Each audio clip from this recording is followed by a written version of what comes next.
नमस्कार मित्रों। पिछले कई सप्ताह से हम प्रेमचंद के कृतित्व को लेकर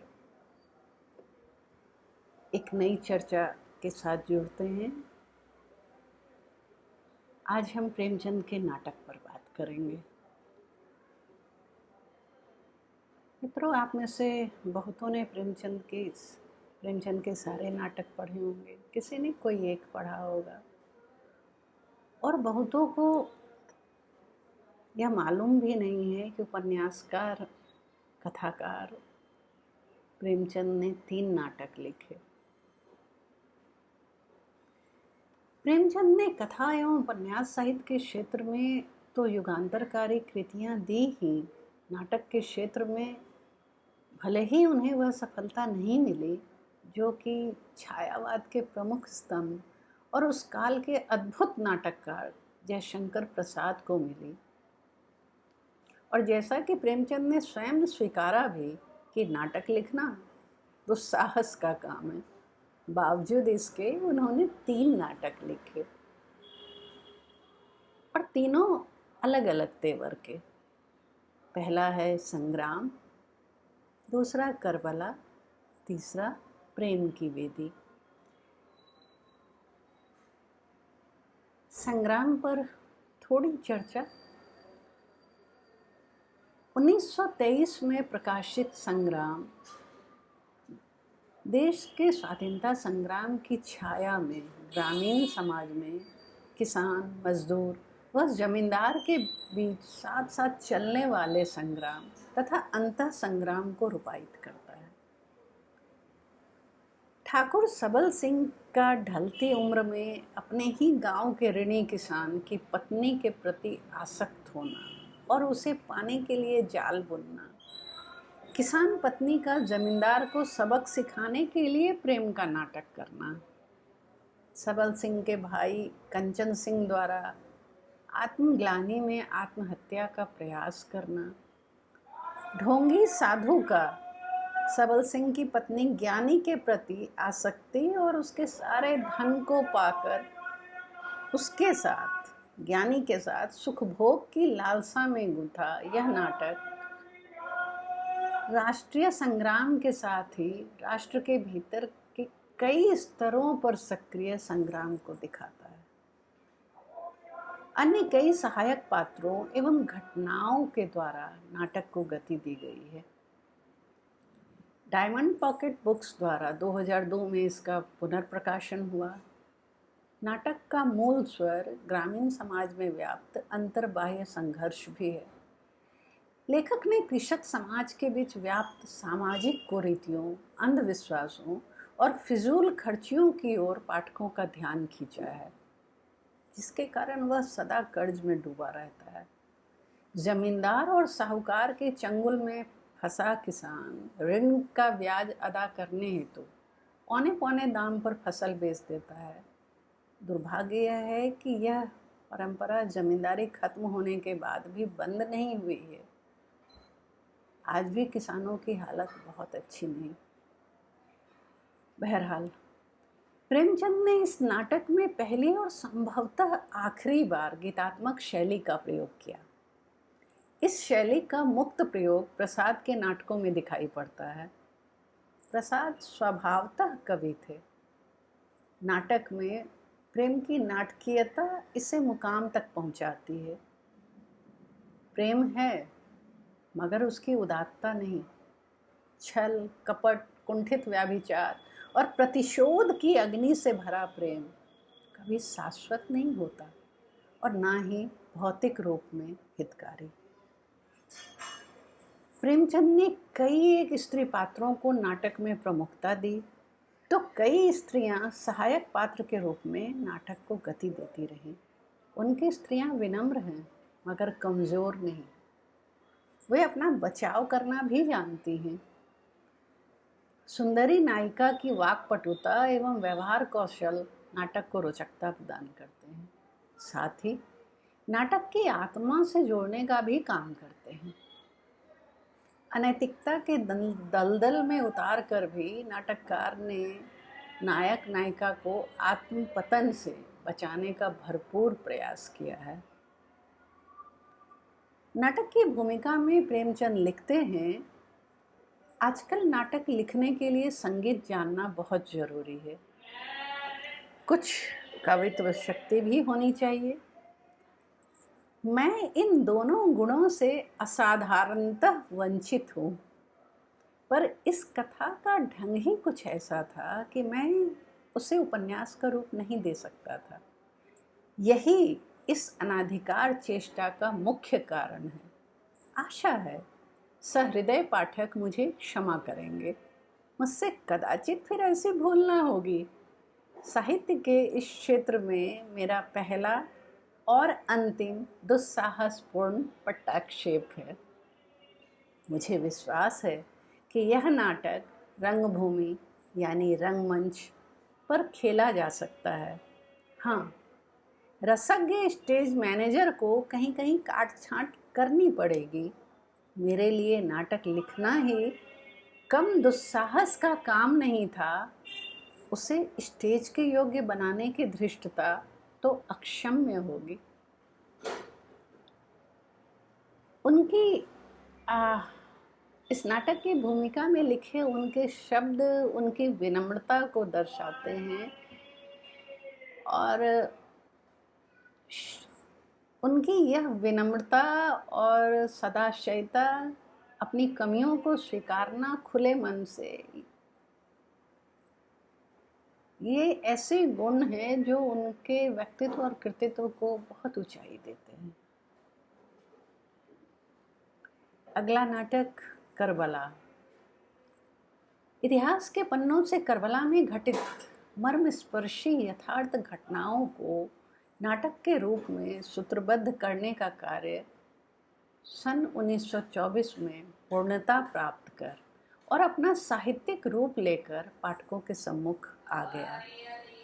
हालांकि प्रेमचंद ने अपनी भूमिका में साफ लिखा है कि जिन घटनाओं में उन्हें अतिशयोक्ति नजर आई, उन्हें उन्होंने अपने विवेक के अनुसार लिखा है।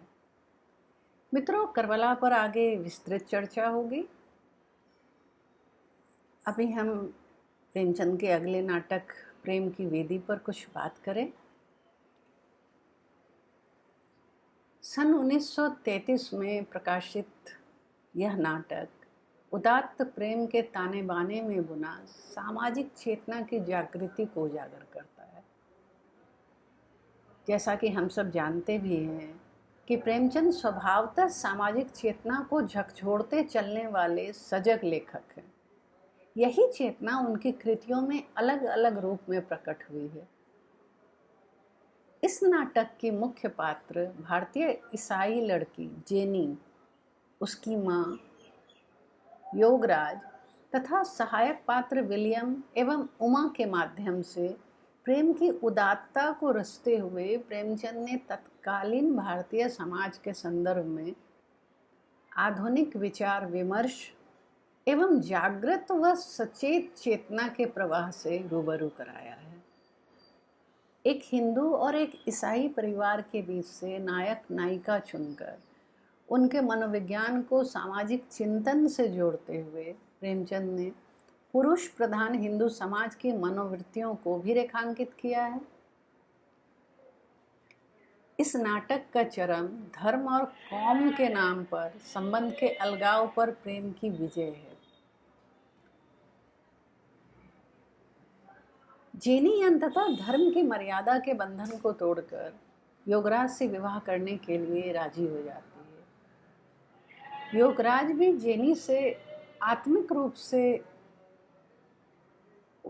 प्रेम करता है और उसके प्रेम की गहराई यह है कि वह किसी भी रीति से उससे विवाह करने को तैयार है। उसकी ओर से कहीं यह बंधन नहीं है कि उसका विवाह हिंदू रीति से ही हो। यह जो उदात्तता प्रेमचंद ने दिखाई है, आज से 120 वर्ष, लगभग 100 वर्ष पूर्व,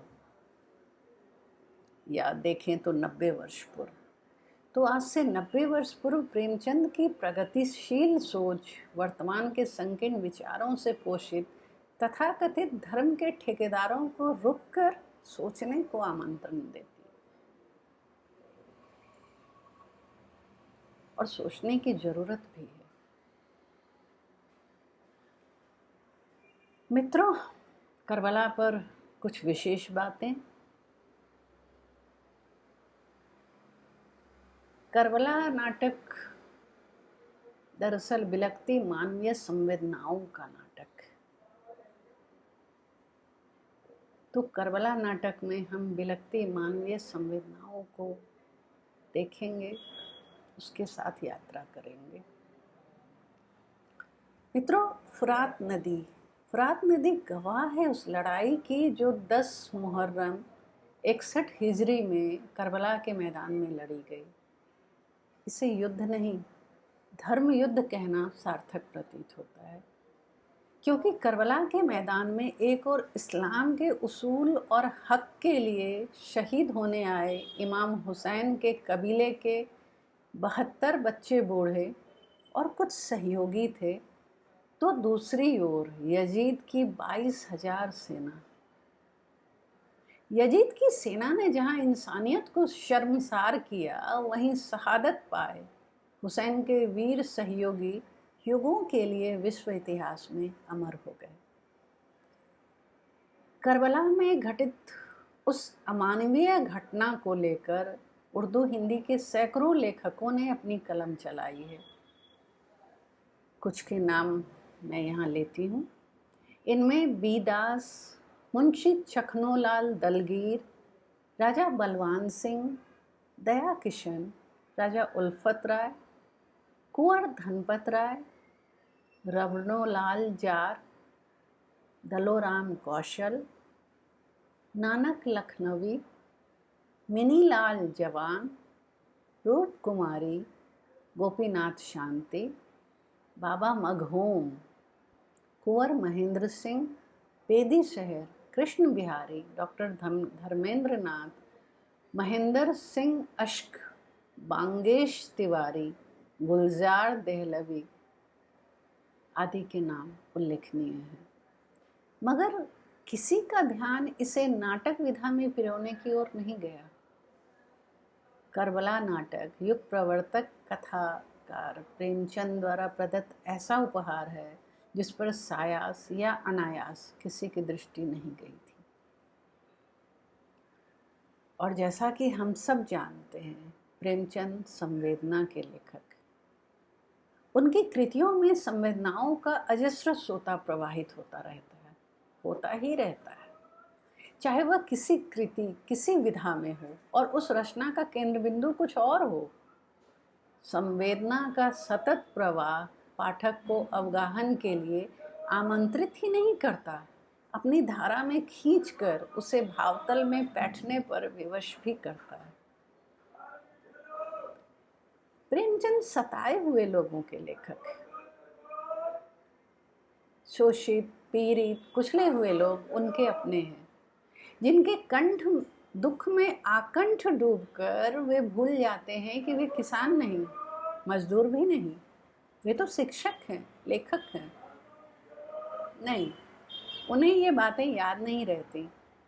वे तो सच्चाई और श्रम के मार्ग पर चलते हुए हर व्यक्ति की काया में प्रवेश कर उसकी मनोव्यथा और स्थिति परिस्थिति का सीटी स्कैन अपनी संवेदना की मशीन से कर लेते हैं।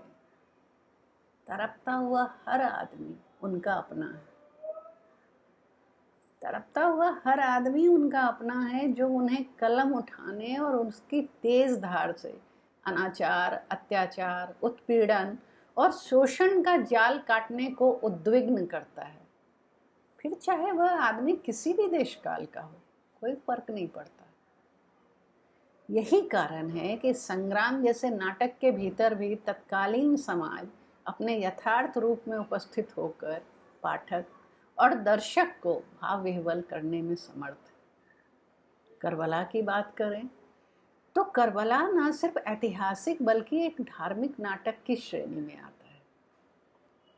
और नाटक का सबसे बड़ा गुण है रस निष्पत्ति, पीड़ा में से आनंद के विरेचन की क्रिया। और कहना ना होगा कि प्रेमचंद इसमें सिद्धस्थ हैं। मित्रों, करबला नाटक दुखांत है। ऐसे नाटकों का नायक वीरात्मा होता है। इसलिए नायक इमाम हुसैन की शहादत के साथ ही नाटक समाप्त कर दिया गया है। प्रेमचंद स्वयं मानते हैं कि दुखांत नाटकों के लिए आवश्यक है कि उनके नायक कोई वीरात्मा हो और उनका शोकजनक अंत उनके धर्म और न्यायपूर्ण विचारों और सिद्धांतों के फलस्वरूप हो। नायक की दारुण कथा दुखांत नाटकों के लिए पर्याप्त नहीं। उसकी विपत्ति पर हम शोक नहीं करते, वरन उसके नैतिक विजय पर हम आनंदित होते हैं, क्योंकि यहाँ नायक की प्रत्यक्ष हार वस्तुतः उसकी विजय होती है। दुखांत नाटकों में शोक और हर्ष के भावों का विचित्र रूप से समावेश हो जाता है। हम नायक को प्राण त्यागते देखकर आंसू बहाते हैं, मगर वे आंसू शोक के नहीं, विजय के होते हैं। दुखांत नाटक आत्म बलिदान की कथा है, और आत्म बलिदान केवल करुणा की वस्तु नहीं, गौरव की भी वस्तु है। हाँ, नायक का वीरात्मा होना परम आवश्यक, जिससे हमें उसके अविचल सिद्धांत प्रियता और अदम्य उत्साह पर गौरव और अभिमान हो सके। यहाँ हम देखें तो यह विषय वस्तु भले ही ऐतिहासिक है और अपना धार्मिक महत्व रखता है, किंतु इस बात को नकारा नहीं जा सकता कि कुल 5 अंकों में आबद्ध यह नाट्य कृति भिन्न भिन्न दृश्यों और संवादों के माध्यम से तथा संवेदना के आलोड़न विलोड़न से पाठक के हृदय को उद्विग्न किए रहती है। एक अजीब सी विकलता, करुणा का अजस्र स्राव बहा ले जाता है पाठक को। हर एक दृश्य जीवंतता की अनुभूति कराता है, मानो सब कुछ आंखों के सामने घटित हो और आगे बढ़कर उन्हें इस त्रासदी से बचाने को उद्यत हो। प्रेमचंद के लेखन में नाटकीयता की विशेषता तो उनके उपन्यासों और कहानियों में भी पूरी ठसक के साथ विद्यमान रहती है। फिर तो यह नाटक ही है। उनकी वर्णन कला का महत्वपूर्ण पक्ष है विषय वस्तु की भावपूर्ण नाटकीय प्रस्तुति। ऐसी प्रस्तुति की यथार्थ प्रतीत हो। मंचन की दृष्टि से नाटक भले ही उतनी सफल ना हो, किंतु पठनीयता बनी रहती है। नाटक में प्रवेश करें तो नाटक का आरंभ तत्कालीन सीरियाई शासक यजीद की बैठक से होता है। यजीद खलीफा चुनने के उसूल को तोड़कर धन और सैन्य बल पर खुद को खलीफा घोषित कर देता है और अपनी प्रजा को जबरन बैयत के लिए मजबूर करता है। शराब और शबाब में डूबा यजीद खिलाफत पाने के लिए सलाहकारों की सलाह पर एक ओर कूफा वालों का ईमान खरीदता है, तो दूसरी ओर पैगंबर मोहम्मद के नवासे निहत्थे धर्मप्रिय हुसैन इब्न अली से बैयत लेने और उसका कत्ल करने के लिए इंसानियत की सारी हदें पार कर जाता है। और नायक हुसैन हैं कि शहादत कबूल करते हैं, मगर एक व्याभिचारी का खलीफा बनना नहीं। संवेदना का सूता तब और अधिक घनत्व लिए आता है जब हुसैन के साथ मरने के लिए बच्चे बूढ़े जवान सभी राजी रहते हैं। कोई उनका साथ छोड़ने को तैयार नहीं होता। और इस तरह इमाम हुसैन के कबीले के स्त्री पुरुष बच्चे बूढ़े कुल 72 लोग सिर पर कफन बांधे चल पड़ते हैं। महत्वपूर्ण बात एक और, हिंदू राजा साहस राय और उसके सहयोगी हाशिम वंश के कुछ अन्य कुफावासी भी करबला में उनसे आ मिलते हैं और इन शहीदों में एक नवविवाहित युवक बहू भी शामिल है। और हुसैन का 6 वर्ष का पुत्र अली असगर भी।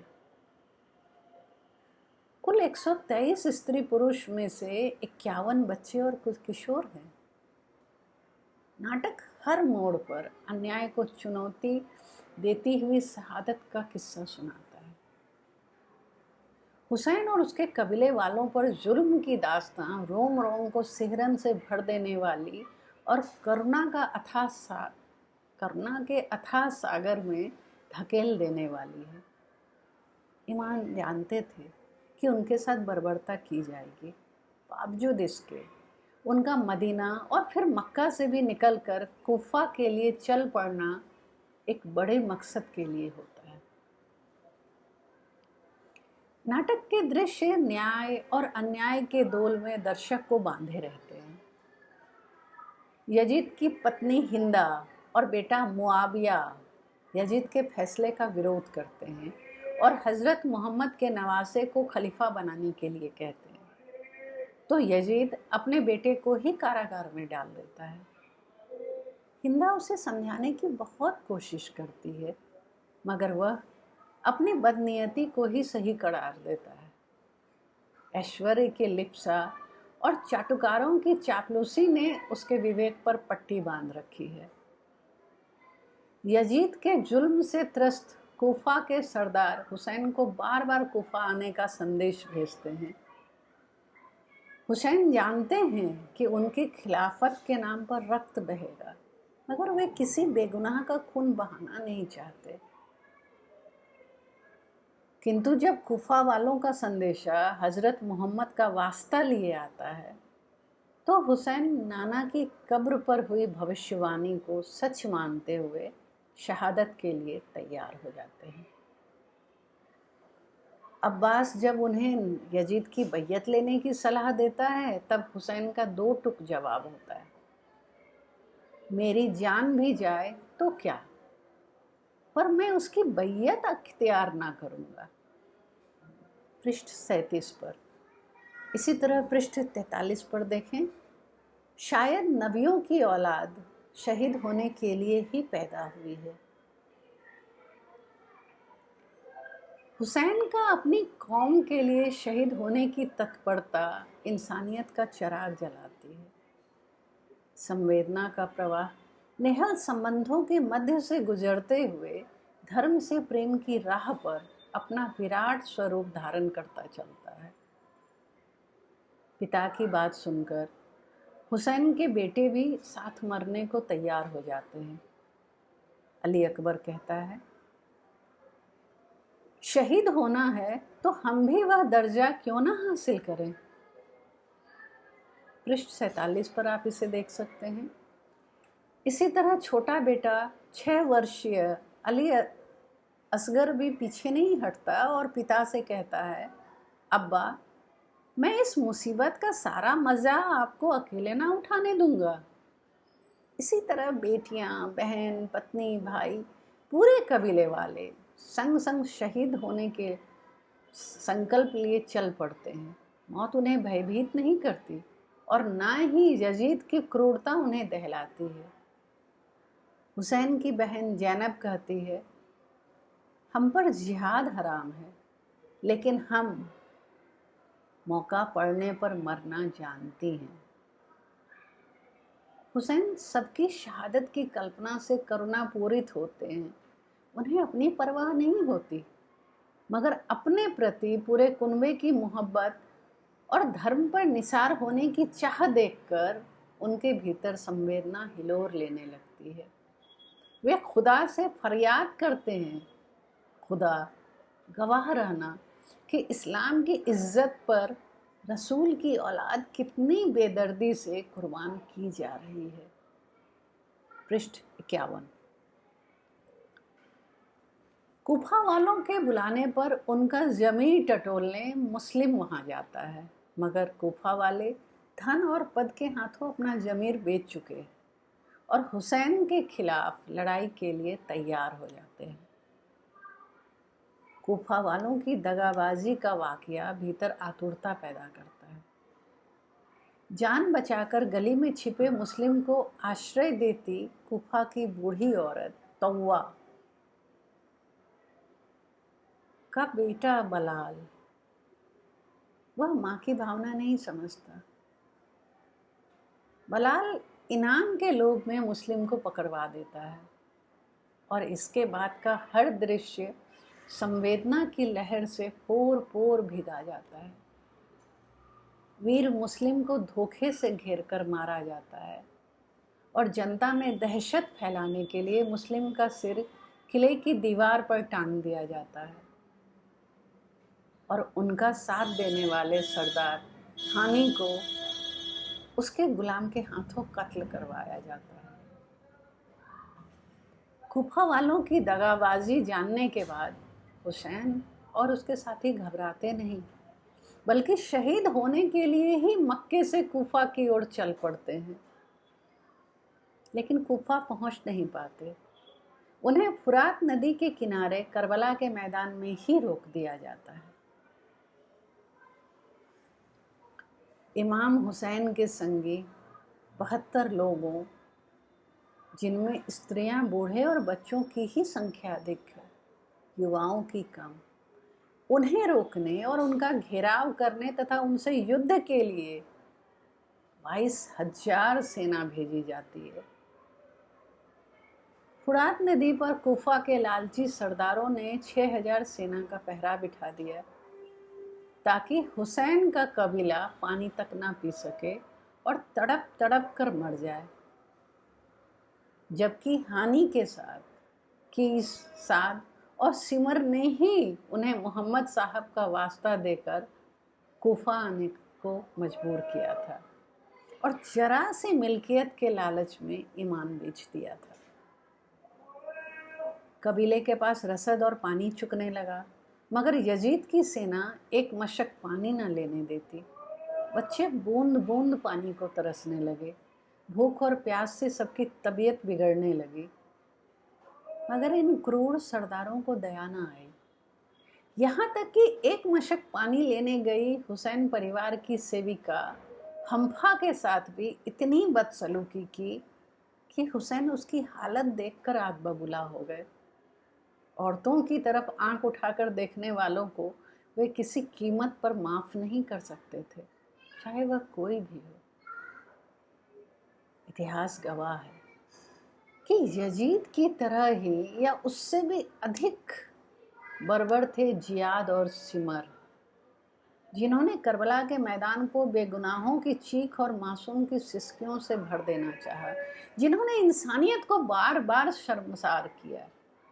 और देखा जाए तो इतिहास के पन्नों पर यजीद को इतना बर्बर खलीफा घोषित करने वाले उनके अपने ही अधिकारी, सलाहकार और लालच में बिके वे सरदार थे, जिन्होंने इंसानियत को बेआबरू करने की कोशिश की और इस्लाम की नज़र में खुद नापाक साबित हो गए। कीस, साद और शिमर की दगाबाजी जानने के बाद भी इमाम का कूफा आने का मकसद अपनी और बेगुनाहों की शहादत से इस्लाम का नया इतिहास रचना था। ऐसे संकट से घिरे होने पर भी युद्ध शुरू होने के कुछ दिन पहले हूर अपने थके सैनिकों के लिए इस्लाम से पानी पिलाने की दरख्वास्त करता है और इमाम हुसैन बगैर अपने या कुनबे की परवाह किए अपने चचेरे भाई अब्बास से कहते हैं, भैया, प्यासों की प्यास बुझाना 100 नमाजों से भी ज़्यादा सवाब का काम है। तुम्हारे पास पानी हो तो पिला दो। क्या हुआ अगर ये मेरे दुश्मन हैं तो मुसलमान, मेरे नाना के नाम पर मरने वाले, इन्हें पानी पिला दो, मेरे बच्चों का खुदा है। पृष्ठ 140 पर।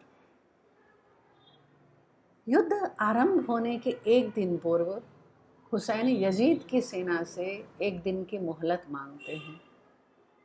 युद्ध की किसी तैयारी के लिए नहीं, खुदा की इबादत में वक्त गुजारने और अपने भाई बंधु को एक बार फिर समझाने के लिए कि यजीद को सिर्फ उनकी जान चाहिए, तो उनकी शहादत के बाद वह उनके कुनबे को तंग नहीं करेगा। इसलिए वे सभी युद्ध शुरू होने से पहले सही सलामत यहाँ से निकल जाएं, ताकि मोहम्मद साहब की कॉल को आगे बढ़ाने वाले लोग रहें। अपनी बात कहकर हुसैन साहब का चिराग बुझाना कि जाने वाले को झिझक ना हो, मगर किसी का टस से मस ना होना, और सबका मिलकर हुसैन साहब के प्रस्ताव का प्रतिकार करना दिल की गहराइयों में अपनी छाप छोड़ जाता है। नेकी, सच्चाई और ईमान की राह पर चलने वाले हुसैन के साथ शहीद होने का संकल्प धर्म की, इंसानियत की विजय गाथा लिख जाता है।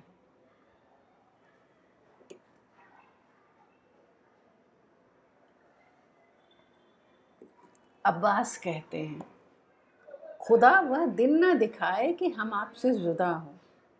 अली अकबर कहता है, हम आपके कदमों पर निसार होने आए हैं, आपको यहाँ तन्हा छोड़कर जाना तो क्या महल ख्याल से भी रूह को नफरत होती है। हुसैन के सहायक हबीब कहते हैं, खुदा की कसम, आपको उस वक्त तक नहीं छोड़ सकते जब तक दुश्मनों के सीने में बर्छियां ना चुभा ले। अगर मेरे पास तलवार ना भी होती तो मैं आपकी हिमायत पत्थरों से करता।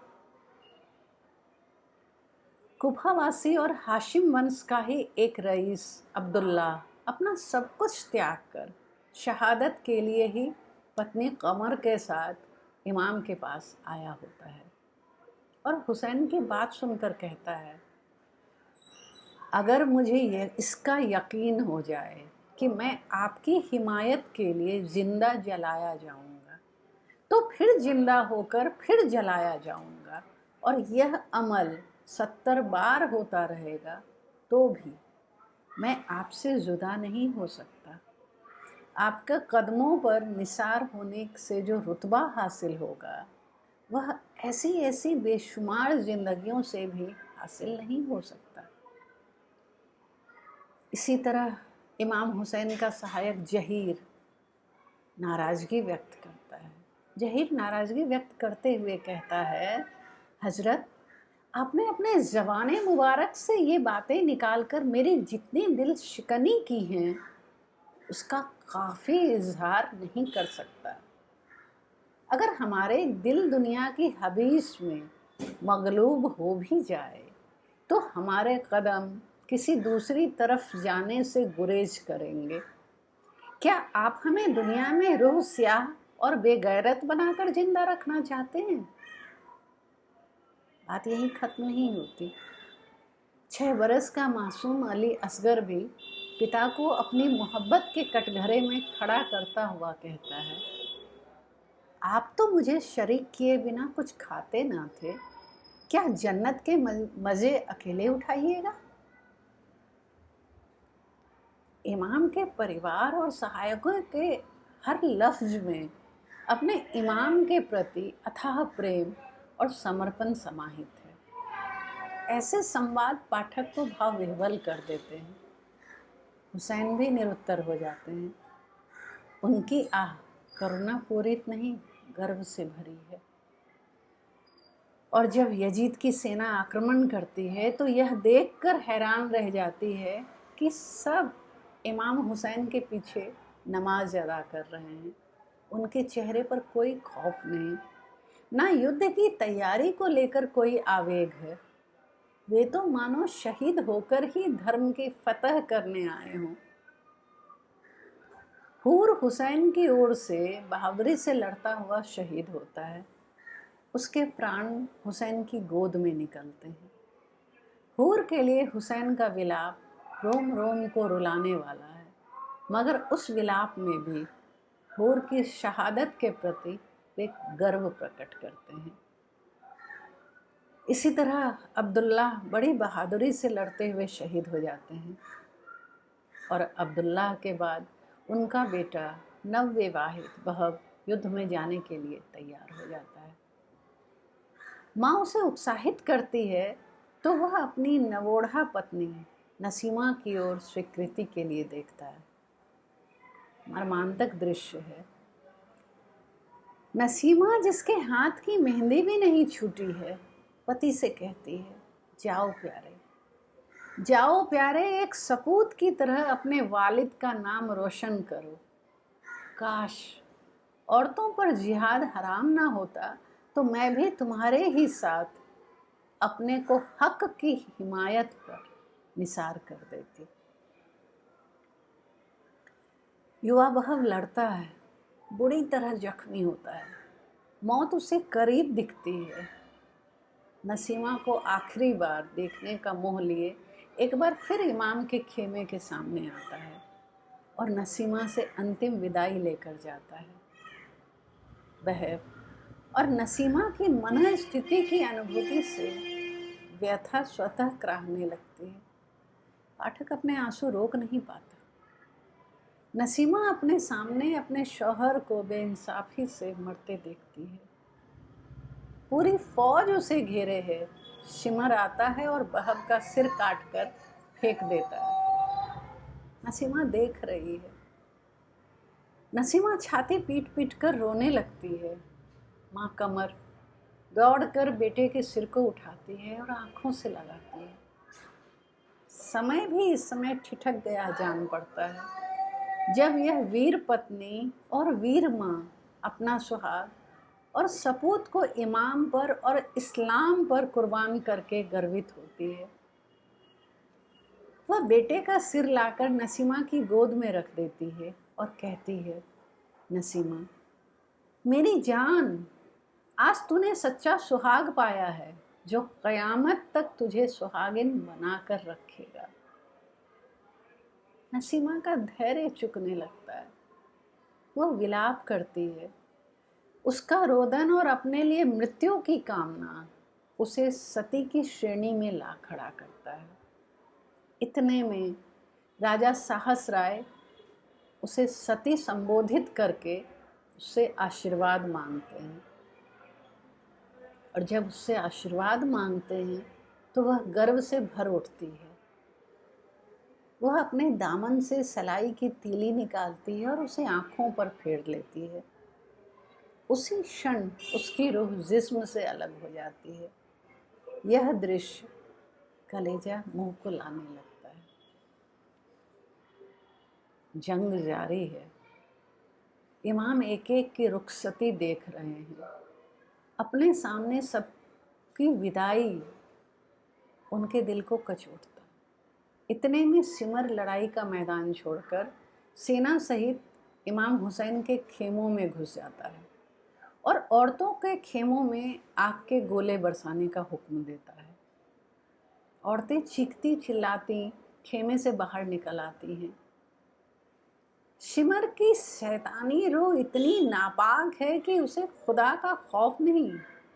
नमाज का वक्त है। वह हुसैन साहब को नमाज भी पढ़ने से रोकने पर आमादा है। हबीब और साहस राय शत्रु के वार को रोके रहते हैं और इस बीच हुसैन नमाज पढ़ते हैं। इसके बाद साहस राय अपने सातों भाइयों के साथ बहादुरी से लड़ते हुए शहीद होते हैं। सौहार्द का ऐसा दृश्य फिर कहाँ देखने को मिला। हुसैन की बहन जैनब के दोनों किशोर बेटे ओम और मोहम्मद भी शहादत पाते हैं। शत्रु की सेना में से हुसैन के एक एक योद्धा के लिए एक पूरी फौज निकल आती है, जबकि हुसैन के सभी जांबाज भूखे और प्यासे होते हैं। हक की लड़ाई का जोश उनके बदन को थामे रहता है। खेमे के भीतर पानी के लिए औरतों, बच्चों और बूढ़ों की तड़प अब्बास से देखी नहीं जाती। वे जान का खतरा जानते हुए ही पानी भरने मशक लिए निकल जाते हैं। पानी लेकर लौटते समय सेना उन्हें घेर लेती है। क्रूर शिमर उनके मशक पर बर्छी घोंपने का आदेश देता है। अब्बास घोड़े की एड़ लगाकर किसी तरह बच निकलना चाहते हैं कि पीछे से एक सैनिक उनका एक हाथ काट देता है। दांत से मशक पकड़े अब्बास बाएं हाथ से मुकाबला करते हैं, मगर सिमर उनके सीने में भाला घोंप देता है और एक साथ कई सैनिक उनके सिर पर चोट करते हैं। भीषण चित्कार के साथ अब्बास हुसैन को पुकारते हुए घोड़े से गिर जाते हैं। भैया, तुम्हारा गुलाम अब जाता है, उसका आखिरी सलाम कबूल करो। अब्बास की शहादत हुसैन का मनोबल तोड़ देती है। वे विलाप करते हैं, एक एक शब्द कलेजा चीर जाता है। देखें, आह आह मेरे प्यारे भाई, मेरे कुबते बाजू, तुम्हारी मौत ने कमर तोड़ दी। हाय, अब कोई सहारा ना रहा। तुम्हें अपने पहलू में देखते हुए मुझे वह भरोसा होता था जो बच्चे को अपनी माँ की गोद में होता है। तुम मेरे पुश्ते पनाह थे।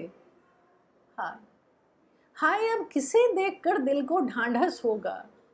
हाय, अगर तुम्हें इतनी जल्दी रुखसत होना था तो पहले मुझी को क्यों ना मर जाने दिया। आह, अब तक मैंने इस तरह बचाया था जैसे कोई आंधी में चिराग को बचाता है, पर कजा से कुछ वश न चला। हाय, मैं खुद ही क्यों पानी लेने ना गया। हाय,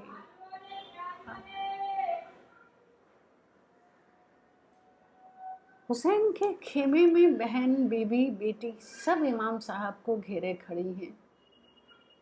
करबला मैदान की तपती रेत पर खड़े कई कई दिनों से प्यासे, लू झेलते सबकी हालत देखकर इमाम का कलेजा फट रहा है।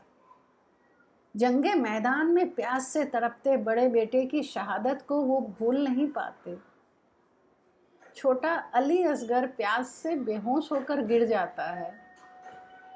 सज्जाद इस सफर में बीमार पड़ा है। अली असगर की बिगड़ती हालत देखकर हुसैन विचलित हो जाते हैं और असगर को गोद में लिए खेमे से बाहर आकर शत्रु सेना से कहते हैं, ए जालिम कौम, अगर तुम्हारे ख्याल में मैं गुनाहगार हूँ, इस बच्चे ने तो कोई खता नहीं की, इसे एक घूंट पानी पिला दो। मैं तुम्हारे नबी का नवासा हूँ। अगर इसमें तुम्हें कोई शक है तो काबा का बेकस मुसाफिर तो हूँ। इसमें भी अगर तुम्हें तामुल हो तो एक मुसलमान तो हूँ। यह भी नहीं तो अल्लाह का एक नाचीज बंदा तो हूँ। क्या मेरे मरते हुए बच्चे पर तुम्हें इतना भी रहम नहीं आता। और इतने में सिमर तीर चला देता है। तीर असगर के गले को छेदता हुआ हुसैन के बाजू में धंस जाता है। हुसैन जल्दी से तीर निकालते हैं, मगर तीर निकलते ही असगर की मौत हो जाती है। हुसैन बेटे की लाश लिए खेमे में आते हैं और शहरबानू से कहते हैं, हमेशा के लिए इसकी प्यास बुझ गई। खून से चुल्लू भरकर आसमान में उछालते हुए कहते हैं, इन सब आफतों का गवाह खुदा है। अब कौन है जो इन जालिमों से इस खून का बदला ले। हुसैन का यह विलाप निर्जीव को भी रुला दे। भला कौन पत्थर दिल होगा जिसकी आंखें इस पूरे दृश्य को देखकर भोथरी न हो गई हो, या इसे पढ़कर दिल करुणा में डूबना गया हो। पिता की बात सुनकर बीमार सज्जाद लड़खड़ाते हुए बिस्तर से उठकर लड़ाई के मैदान की तरफ जाने लगता है। बमुश्किल हुसैन उसे रोकते हैं और खुद जाने के लिए सबसे रुखसती मांगते हैं। सबकी विह्वलता पाठक और दर्शक को विह्वल किए बिना नहीं रहती। संवेदना तब चरम को छूती है जब बुजुर्ग प्यासे हुसैन जाने किस ऊर्जा से शत्रु का सफाया करते चलते हैं और पानी पीने घाट की तरफ बढ़ते हैं। वे घोड़े को पहले पानी पिलाना चाहते हैं, मगर वह स्वामी भक्त घोड़ा बिना मालिक के पानी पिए पानी में मुंह तक नहीं लगाता। हुसैन उसकी वफादारी से द्रवित हो जाते हैं। यह दृश्य सचमुच अंधेरे कोने में दिया जलाने जैसा प्रभाव छोड़ता है। संवेदना चुपचाप आंखों के रास्ते बह निकलती है। हुसैन चुल्लू भर पानी होठों से लगा भी नहीं पाते कि सज्जाद उनसे आकर झूठ कहता है। कहता है कि शिमर के सैनिक औरतों के खेमे में घुस रहे, और हुसैन यह सुनते ही बिना पानी पिए लौट पड़ते हैं। मगर वहाँ पहुंचकर समझ जाते हैं कि उन्हें पानी पीने से रोकने के लिए छल किया गया। शिमर की ललकार और लालच दिए जाने पर भी सैनिक हुसैन का कत्ल करने की हिम्मत नहीं करते। जख्मी हुसैन लड़ते लड़ते थकने लगते हैं। शाम ढलने लगती है। हुसैन अब और कत्ल नहीं करना चाहते। शहीद होने से पहले आखिरी नमाज अदा करने सिर झुकाते हुए दुआ करते हैं कि नमाज पढ़ते समय उनका सिर काट दिया जाए। बड़ा दर्दनाक और स्याह दृश्य। हुसैन का सिर नमाज पर झुका हुआ है। अस पीछे से आकर उनके कंधे पर तलवार मारता है। कीस उनके दूसरे कंधे पर तलवार मारता है। हुसैन उठते हैं, फिर गिर पड़ते हैं। फौज को मानो सांप सूंघ गया हो। शिमर सैनिकों को हुसैन का सिर कलम करने के लिए उकसाता है। एक सैनिक ज्यों ही तलवार उठाता है, शहीद मुस्लिम की नन्ही बेटी दौड़ कर आती है और हुसैन की पीठ पर हाथ रखकर सैनिक से कहती है, ओ खबीस, क्या तू मेरे चाचा को कत्ल करेगा? सैनिक की तलवार उस मासूम के हाथ पर पड़ती है और हाथ कटकर अलग हो जाते हैं। शीस और कीस सभी एक एक कर आगे बढ़ते हैं, मगर हुसैन की नबी सी आंखें देखकर पस्त हो जाते हैं। मगर दरिंदा शिमर हुसैन के सीने पर चढ़कर उसका सिर धड़ से अलग कर देता है। करबला की घटनाओं से संबद्ध अन्य कृतियों में यजीद की सेना की बर्बरता के किस्से कहीं अधिक हैं, जो इंसानियत को खून के आंसू रुलाते हैं। किंतु प्रेमचंद ने नाटक को यहीं पर समाप्त कर दिया। दुखांत नाटक अपने उद्देश्य को पा चुका। दृश्य और संवाद से उमकती मूल संवेदना करबला के मैदान में घटित हर लम्हे में चरम को छूती है। पाठक नाटक को पढ़ते हुए भी साधारणीकरण की क्रिया से बच नहीं पाता।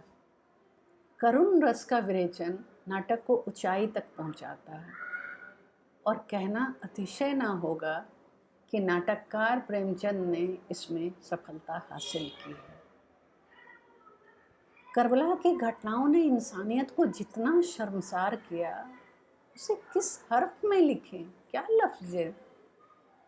हज़रत मोहम्मद के 80 वर्षीय मित्र हबीब इब्रे मज़ाहिर का कत्ल, अली अकबर का भाला घोंप कर हत्या, भाले का फल उस मासूम के कलेजे में ही टूट गया था। हुसैन साहब की बेटी सकीना को पहले लगातार तमाचे मारे गए, फिर उसके कान की बालियां इस तरह छीनी गईं कि मासूम के दोनों कान कट गए थे। सैनिकों की बर्बरता की इंतहा थी कि किसी लाश को दफनाने न दिया गया, और कटे हुए सिर भालों पर उछाले नचाए गए और धड़ घोरों से रौंदवाए गए। इस बर्बरता का श्रेय सिमर को जाता है। कल्पना इंसान के रूप में सिमर का रूप रचने से इनकार कर देती है। शक्ल बेशक भयानक ना हो, मगर भीतर शैतानी रूह ही होगी। उसकी बर्बरता यहीं तक ना रही। खेमे में बची औरतों, लड़कियों और हुसैन के बीमार बेटे सज्जाद को दास की तरह बंदी बनाकर करबला से दमिश्क, वर्तमान सीरिया, तक ले जाया गया और 1 वर्ष तक कैद में रखा। शायद इसीलिए कई इतिहासकार मानते हैं कि करबला में इस्लामी आतंकवाद की पहली इबारत लिखी गई। ब्रिटिश इतिहासकार एडवर्ड गिब्बन ने अपनी पुस्तक में लिखा, किसी भी दौर में और बदले हुए दौर के लिए हुसैन अली की दुखद मौत का दृश्य कठोर से कठोर पाठक के दिल में उनके लिए सहानुभूति जगाने के लिए काफ़ी है। राष्ट्रपिता महात्मा गांधी ने अपने अखबार यंग इंडिया में लिखा, मैं उसके जीवन को अच्छी तरह समझना चाहता हूँ जो मानव जाति में सर्वोत्तम है और मानवता के लाखों दिलों पर एक निर्विवादित राज किया करता है। हुसैन की निर्भीकता, ईश्वर पर अटूट विश्वास और स्वयं को बलि चढ़ाकर हुसैन ने इस्लाम को बचा लिया। शाहिद नकवी के अनुसार करबला पर गौर करें तो स्पष्ट हो जाता है कि यह जुल्मी और दहशतगर्दों का इस्लाम नहीं बल्कि अमन, शांति और सब्र का इस्लाम है। नाटककार प्रेमचंद ने कुछ घटनाओं की विभत्सता से बचाते हुए भी इस नाटक में शहादत के उन पलों को इतने भावभीने रूप में प्रस्तुत किया कि हर घड़ी संवेदना की अजस्र धारा के अवगाहन से पाठक बच नहीं पाता। आज भी भारत की भावभूमि पर, खासकर बिहार, उत्तर प्रदेश, राजस्थान और मध्य प्रदेश में इमाम हुसैन को पूरी अकीदत के साथ याद किया जाता है। मित्रों, करबला पर ये थी कुछ बातें, और अगर आप करबला नाटक से गुजरेंगे तो आप महसूस कर सकेंगे वे सारे दृश्य, वे उन दृश्यों में विचरती संवेदनाओं को। मुझे आशा है आज के संवाद से आपको कुछ लाभ अवश्य होगा। अगली बार हम प्रेमचंद की रचना प्रक्रिया पर बात करेंगे। तब तक के लिए इजाज़त। धन्यवाद। नमस्कार।